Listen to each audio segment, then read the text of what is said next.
CBSE examiner इस चीज़ को set करता है। और सबसे अच्छी बात यह है कि बड़े क्वेश्चंस में सभी क्वेश्चंस में इस बार और करके दिया हुआ है, तो आपको टेंशन नहीं लेनी है। फिर ईसाई धर्म के बारे में बात है। सेक्शन ए जो ये आपका ऑलमोस्ट 20 नंबर कैसे आप ला सकते हो, ये एमसीक्यू फॉर्मेट में। मेरे भाई ये पॉइंट याद रखना, सिर्फ आपको जो मैंने बताया था एनसीईआरटी प्लस में आपके पास यहाँ पे सपोर्ट मटेरियल और जितने अपने एसएसपी पे इस वाले पे जितने भी आपको इंपॉर्टेंट क्वेश्चंस विद एमसीक्यू करवा दिया जाए उतना करके चले जाना, इतना ही सफिशिएंट होगा।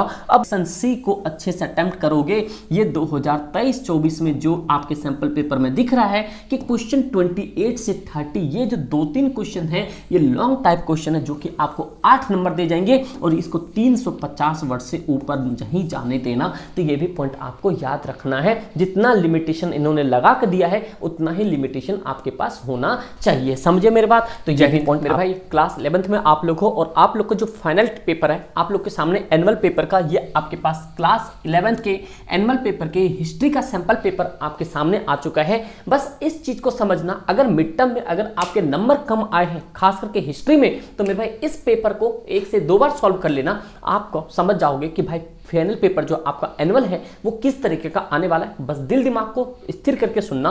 क्लास 11th क्यों मैटर करता है आपको पता है, क्लास 9th हो या 11th दोनों बहुत ज्यादा मैटर करता है। बस अब चीजों को समझना, फिर क्लास 12th में तो भाई टेंशन लेने की बात ही नहीं है। बस इस चीज को समझना, हिस्ट्री का पेपर का क्या लेवल होने वाला है एनुअल के अंदर में। अगर एनुअल पेपर में आपने अच्छा अटेम्प्ट नहीं किया और खास करके 9th और 11th में ही कंपार्टमेंट ज्यादातर आते हैं, खास करके मिड टर्म अच्छा ना गया हो तो और ज्यादा दिक्कत है। तो आप चीजों को समझना अच्छे तरीके से, क्वेश्चंस को लेवल को समझना, इस क्वेश्चंस लेवल को अपनी किताबों के साथ द्वारा मैच करके पढ़ना, बहुत मजा आएगा। ठीक भाई, आपके सामने यहाँ पे दिख गया कि ये आपके पास हिस्ट्री का, ये एनुअल एग्जाम का क्लास 11th का, ये आपके पास सैंपल पेपर है जो कि आपको होता है एज यूजुअल 3 घंटे का पेपर होगा, 80 मार्क्स का होगा। मैं आज आपके सामने ये चीजें बताता हूँ किस तरीके का क्या क्या दे रखा है। ये हिंदी इंग्लिश दोनों में है। मैं आपको यहाँ पे इंग्लिश में कंफर्म करके बता देता हूँ क्या क्या चीज होने वाला है। ये आपके पास जनरल इंस्ट्रक्शन है, ये आपको होता है कि जो 5 सेक्शंस में होगा, इस बार भी 2023-24 में भी आपके 5 सेक्शंस में आएंगे, जिसमें कि आपके पास 34 क्वेश्चंस होगा और सेक्शन ए आपके पास 1 से 21 एमसीक्यू होंगे।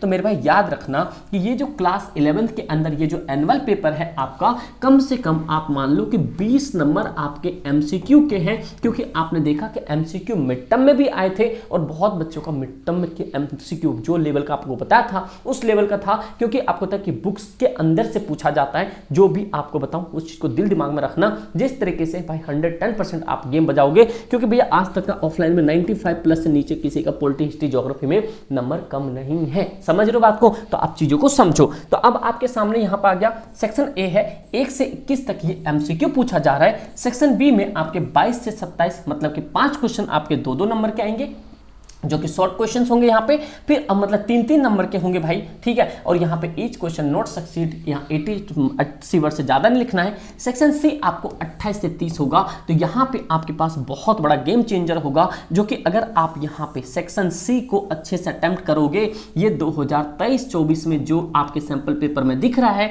कि क्वेश्चन 28 से 30 ये जो 2-3 क्वेश्चन है ये लॉन्ग टाइप क्वेश्चन है जो कि आपको 8 नंबर दे जाएंगे और इसको 350 वर्ड से ऊपर नहीं जाने देना। तो ये भी पॉइंट आपको याद रखना है, जितना लिमिटेशन इन्होंने लगा कर दिया है उतना ही लिमिटेशन आपके पास होना चाहिए। समझे मेरी बात? तो ये भी पॉइंट आपको याद रखना है। अब आगे देखो क्या दे रखा है यहाँ सेक्शन डी, और सेक्शन डी के अंदर सुनो क्या है। कह रहा है सेक्शन डी आपके पास 31 से 33 क्वेश्चन होंगे जो आपके पास सोर्स बेस्ड होंगे, और आपको पता ही चल गया होगा कि हिस्ट्री का सोर्स बेस कैसा आने वाला है। ठीक है भाई, हिस्ट्री का सोर्स बेस टोटली आपके भाई जो एनसीईआरटी के पीछे जो रंग बिरंगे में दे रखा है ना, वहां से आपके सोर्स बेस्ड बनेंगे। ध्यान से सुनना, ये पॉइंट आपके 4 मार्क्स का होगा। और सेक्शन ए जो है आपके 34 क्वेश्चंस होंगे जो कि मैप बेस्ड होंगे, और मैं भाई मिड टर्म में आपके ग्रुप में ऑलरेडी मैप प्रोवाइड करवा चुका हूं जो कि 5 नंबर का था। अगर ग्रुप से ज्वाइन नहीं हुए तो ज्वाइन हो जाना व्हाट्सएप ग्रुप से भैया, ठीक है। और इंस्टाग्राम पे जिनने फॉलो नहीं किया भाई कर लो फटाफट से। समझे मेरे भाई? ये सारी चीजें आपके पास है। अब आगे चलते हैं, ये क्वेश्चंस के बारे में बता रहा है। ये आपके पास यहाँ पे सेक्शन ए है और एक पॉइंट याद रखना कि अगर ये सेक्शन ए है, भाई ध्यान से सुनना क्योंकि ज़्यादा लंबी वीडियो होगी नहीं, क्योंकि मैं आपको जल्दी से चीज़ें बताना चाहता हूँ, बस चीज़ों को सुनना। जो section A B C D E है, ई आपका मैथ में चला गया, डी आपका सोर्स बेस्ड में चला गया, सी सेक्शन 8 नंबर का आपके पास लॉन्ग क्वेश्चन में चला गया, बी सेक्शन 4-4 नंबर के 3-3 नंबर के आपके मतलब कि शॉर्ट में चला गया, 1 से 20 तक आपके किस तक एमसीक्यू में आ गया। अब ध्यान से सुनो, ये जो B section I mean A section है, सेक्शन ए जो ये आपका ऑलमोस्ट 20 नंबर कैसे आप ला सकते हो ये एमसीक्यू फॉर्मेट में। मेरे भाई ये पॉइंट याद रखना, सिर्फ आपको जो मैंने बताया था एनसीईआरटी प्लस में आपके पास यहाँ पे सपोर्ट मटेरियल और जितने अपने एसएसपी पे इस वाले पे जितने भी आपको इंपॉर्टेंट क्वेश्चंस विद एमसीक्यू करवा दिया जाए उतना करके चले जाना, इतना ही सफिशिएंट होगा। अब मैं आपको इसका लेवल दिखाता हूं, देखो लेवल कितना इसका हाई लेवल करके दिया है। अगर आपने एनसीईआरटी नहीं पढ़ी है तो आपको लेवल भाई सर के ऊपर से चला जाएगा, समझ रहे हो, जैसे इंडिया के ऊपर से मैथ चला गया, तो वही पॉइंट आपको याद रखना है, ठीक है भाई।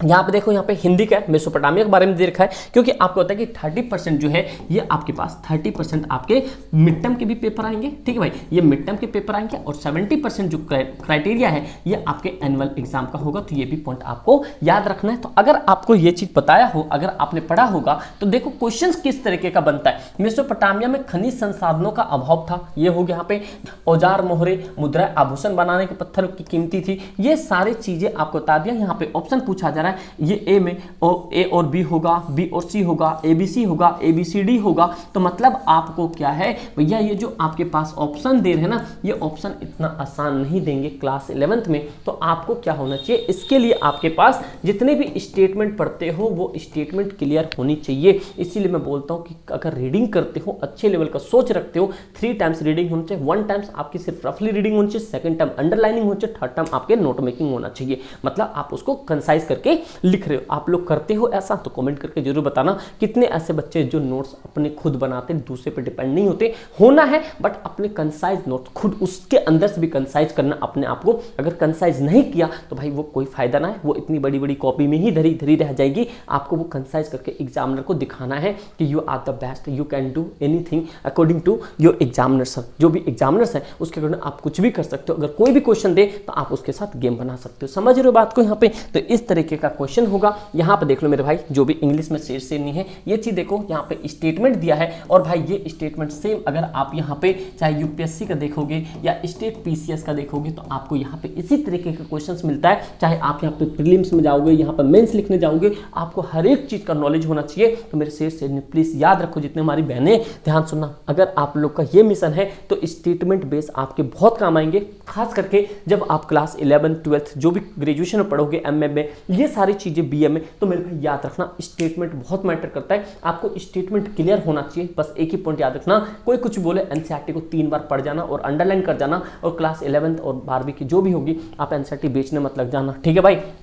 ये होते हैं, समझ रहे हो बात को। तो यहाँ से आपको स्टेटमेंट मिलेगा, और स्टेटमेंट के साथ साथ में आपके पास ऑप्शन देखो इस तरीके का होगा ABC करके। तो यही है, मैं आपको लॉन्ग क्वेश्चन पे ले जाना चाहता हूँ, और मैं आपको ये पेपर आपको व्हाट्सएप ग्रुप में डलवा दूंगा, तो प्लीज़ आप लोग कर लेना। इस बार भी इसी तरीके का पेपर आएंगे, ये आपके प्रीवियस पेपर के एनुअल डे वाले हैं, तो ये भी पॉइंट आपको याद रखना है, समझ गए। तो अगर आप लोग को एक चीज करके कॉमेंट करके बताओ कि ऐसे कितने शेर शेरनी है जिन्होंने अभी तक हिस्ट्री जो आपके पास है, हिस्ट्री आपने कंप्लीट कर लिया है या आपके पास बचे हुए। अगर आपकी हिस्ट्री कंप्लीटेड है, अगर आपकी हिस्ट्री कंप्लीटेड है तो मेरे भाई आप लोग कमेंट करके यहाँ पे एक फायर की इमोजी जरूर भेजना। और जिसके कंप्लीटेड नहीं है, जिसके कंप्लीटेड नहीं है तो भैया अपना एक सैड सा इमोजी भेज देना, ठीक है भाई, एक सैड सा इमोजी भेज देना। समझे मेरी बात को। मैं जानना चाहता हूँ ना आप लोग कितने पढ़ रहे हो, कितनी चीज़ों कर रहे हो। और भाई सॉरी इतने दिन वीडियोस नहीं आ पाई, क्योंकि मैंने आपको था कि भांजा मेरा एडमिट था, अब वो फाइनली ठीक हो गया। थैंक यू आप सभी का मेरे भाई, ये इस पॉइंट को याद रखना। अब कंटिन्यू आपके पास वीडियो चाहिए, और प्लीज़ यार इस वीडियो को अपने दोस्त में जरूर शेयर करना, प्लीज़ यार, रिक्वेस्ट आप लोग से मैं दिल दिमाग से हर जगह से रिक्वेस्ट करता हूँ, प्लीज़ यार आप शेयर जरूर करना, ठीक है भाई, क्योंकि आपके सपोर्ट के बिना कुछ भी नहीं हो पाएगा। अब देखो यहाँ पे, जैसे अब देखो 1 लाइन में क्वेश्चन क्या है, कह रहा है सेंट ऑगस्टिन उत्तरी अफ्रीका शहर के डैश बिशप थे। कहने का मतलब था ये Saint Augustine was the bishop of the North America city of, कहाँ का था, ये अनबासा का था, अल्जीरिया का था, हिप्पो का था, न्यूमीडिया का था। अगर आपने इसको पढ़ा है तो आप लोग कमेंट करके बता सकते हो। इस तरीके का क्वेश्चन आपके स्टेटमेंट बनेंगे मिलेंगे कब, एनसीईआरटी के लाइन से। तो आप क्वेश्चंस लेवल को देखो, क्योंकि ऑफिशियल क्वेश्चन है तो इसके अंदर कोई भी भाई यहाँ पे फेक वाली बात नहीं होती, क्योंकि आपको पता है SSP means originality, king of content बोलते हैं। लेट आएगा बट जबरदस्त आएगा, ये पॉइंट याद रखना। ये पॉइंट यहाँ पे देख लो, रोमन साम्राज्य के बारे में बता रहा है कि स्पेनिश और जैतून का तेल 140 से 60 इस सीई के दौरान एम्फोलारा नामक कंटिनेंटों में लिया गया था, और नोरा सीनेंट क्या रहा, नीरो सीनेंट वर्ग के क्रांतिकारी थे। अगर आप लोगों ने एनसीईआरटी पढ़ी होगी, अगर आपने अपने बुक में इस वर्ड को अंडरलाइन किया है तो डेफिनेटली भाई आप पेपर में इस बार 90 प्लस करने वाले हो, क्योंकि आपको पता चल गया था रीडिंग करते करते कि भैया इस तरीके का स्टेटमेंट पेपर में बनेगा,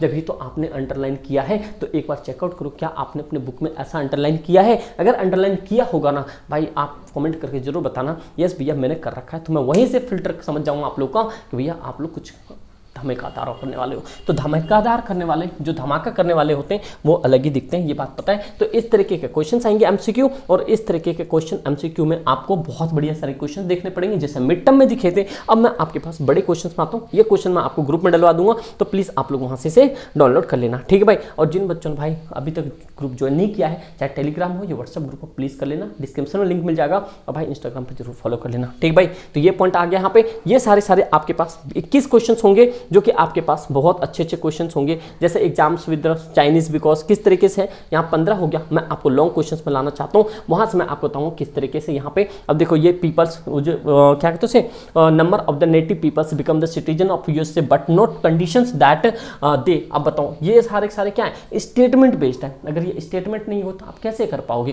तो ये भी क्वेश्चंस आपको वेरी करना है। देखो चंगेज खान मंगोल के किस काबिले से संबंधित थे, तो क्या आप लोग बता सकते हो यहाँ पे। ये तो बहुत ईजी क्वेश्चन है, आप लोग के अगर पढ़ा होता। चंगेज खान मंगोलों के किस कबीले से संबंधित थे, यात, हुण, फिनिशिया, कुरैशी। आप लोग बता सकते हो क्या, अरे बता सकते हो नहीं बता सकते हो, कमेंट करके मुझे जरूर बताओ कि the Mongol tribes did Genghis Khan belong, किस ट्राइब से थे, काइथ, हुन, कौन था, फिनिशियन, कुरैशी। आप बताओ भाई, सारे बच्चों का कमेंट होना चाहिए, जब भी तो पता चलेगा कि हमारे शेर सैनिक कितना पढ़ रहे हैं। चंगेज खान की माता का क्या नाम था, आपको पता होना चाहिए। अब मुझे पता नहीं चलता है हिस्ट्री में ये माता पिता का नाम पूछ के क्या करना चाहते हैं। ठीक भाई समझ रहे हो, यहाँ पे चंगेज खान मदर ने आप लोगों ने किया है, तो आप लोग कमेंट करके जरूर बताना, ठीक भाई। आगे आता हूँ 21 के बाद, जो आपके पास में यहाँ पे ये देखो, यहाँ पे राइटर्स का। अब देखो सेक्शन बी में आपके सामने क्या दिख रहा है, ये जो सेक्शन बी है आपके सामने हिस्ट्री का, ये शॉर्ट आंसर टाइप क्वेश्चन है, जो कि आपको रोम साम्राज्य के बारे में पूछ रहा है यहाँ पे, रोम साम्राज्य। और सबसे अच्छी बात ये है कि जो ये आपके क्वेश्चंस है ना, सब में आपके पास और अथवा है, तो क्वेश्चंस भी आपके सामने बहुत इजी है।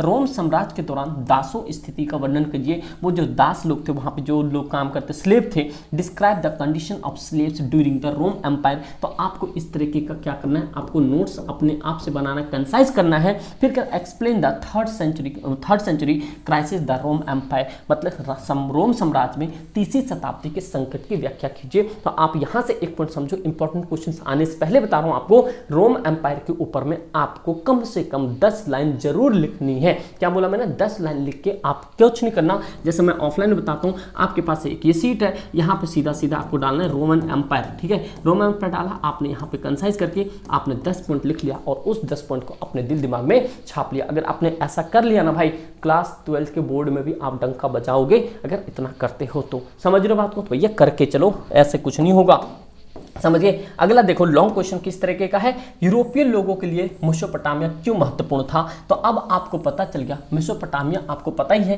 तो क्या अगर आप लोगों ने मिड टर्म में पढ़ा है, मैंने एमसीक्यू भी बताया था, जो क्वेश्चन बताया उस लेवल से बाहर तो कभी जाएगा नहीं। तो आप लोग बताओ अभी प्रेजेंट जो है, प्रेजेंट किस देश में है, प्रेजेंट किस देश में, आप लोग कमेंट करके बताओ। और सभी बच्चों का आंसर आ चाहिए, मेसोपोटामिया अभी प्रेजेंट किस देश में। तो आपको यहाँ से भी इंपॉर्टेंट टर्म्स आ गया। इसमें तो इकोनॉमिकल फीचर्स, पॉलिटिकल फीचर्स सारे लिख देना। फिर अगला आ गया चंगेज खां की, यहाँ पे चंगेज खां की सैन्य उपलब्धियां काफी हद तक, यहाँ तक स्टेपी युद्ध, स्टेपी युद्ध मतलब समझ लो, स्टेपी एक घास का मैदान भी था, यहाँ पे समझ रहे हो। तो यहाँ पे ये क्वेश्चन पूछ रहा है, what were the function of medieval monasteries, जो मध्यकालीन मठों का क्या फर्क था। तो ये मठों के ऊपर में एक आपके पास शॉर्ट नोट होना चाहिए, क्योंकि ये डीयू वाले कहाँ जाएंगे, सीबीएसई वाले कहाँ जाएंगे पेपर बनाने के लिए, क्योंकि हिस्ट्री है, हिस्ट्री लिमिटेड है आपके पास, जो बुक में वहीं से पेपर बनेगा। तो इससे अच्छा आप उसको अभी से कंसाइज करना शुरू कर दो, समझे मेरे भाई। और कोई दिक्कत दिक्कत परेशानी हो तो आप लोग कमेंट करके जरूर बताना। एक पॉइंट और बताना कि अब आपके एक्सप्लेनेशन चाहिए, एमसीक्यू चाहिए, लॉन्ग क्वेश्चन चाहिए, आप लोग कमेंट करके जरूर बताना। वीडियो अब कंटिन्यू आएगी मेरे भाई, ठीक है।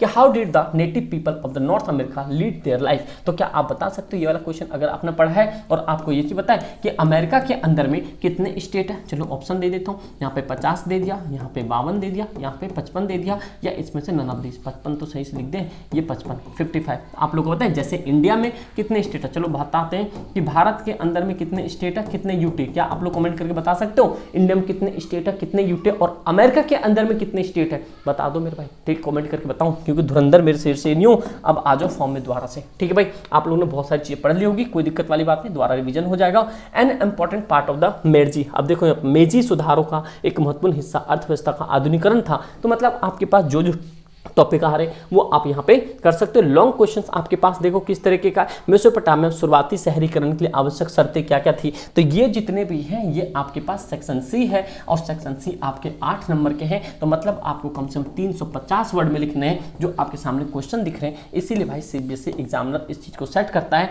और सबसे अच्छी बात यह है कि बड़े क्वेश्चन में सभी क्वेश्चन में इस बार और करके दिया हुआ है, तो आपको टेंशन नहीं लेनी है। फिर ईसाई धर्म के बारे में, वाद विवाद के बारे में पूछ रहा है, 2 क्वेश्चन नहीं तो आएगा इसमें, ये पॉइंट हो गया। फिर यहाँ पे आपके पास ताइवान लोकतंत्र के बारे में पूछ रहा है। फिर आपके पास में यहाँ पे क्या आ गया, आपके केस बेस्ड मतलब सोर्स बेस्ड आ जाएगा। और सोर्स बेस्ड भी आप कब कर पाओगे, सोर्स बेस्ड भी आप किताब पढ़े होगे तो कर पाओगे। इस तरीके का आपके पास पेपर आएगा। ये जल्दी जल्दी बता दिया, मैं आपको इसका पीडीएफ दे दूंगा। बस आप लोग कमेंट सेक्शन में जरूर बताना आप लोग को अब किस टॉपिक पे क्लासेस चाहिए। और मेरे भाई थैंक यू सो मच आप लोग के सपोर्ट के लिए। बस इस वीडियो को शेयर जरूर करना। मैं जानना चाहता हूँ कि ह्यूमैनिटीज़ के दुनिया में मैं सबसे बेस्ट चैनल बनाऊंगा आप सभी के लिए, क्योंकि बस आप लोग का सपोर्ट चाहिए। बस आप लोग अपने एंड से इसे शेयर करना, जो भी दिक्कत परेशानी कमेंट सेक्शन में जरूर बताना। और भाई आपको पीडीएफ इस वीडियो को देखने के बाद आधे घंटे बाद आपको ग्रुप में मिल जाएगा, जब तक काफ़ी बच्चे जुड़ जाएंगे और मैं वहाँ पे अपलोड करवा दूंगा। ठीक दोस्त, thank you so much and जय हिंद।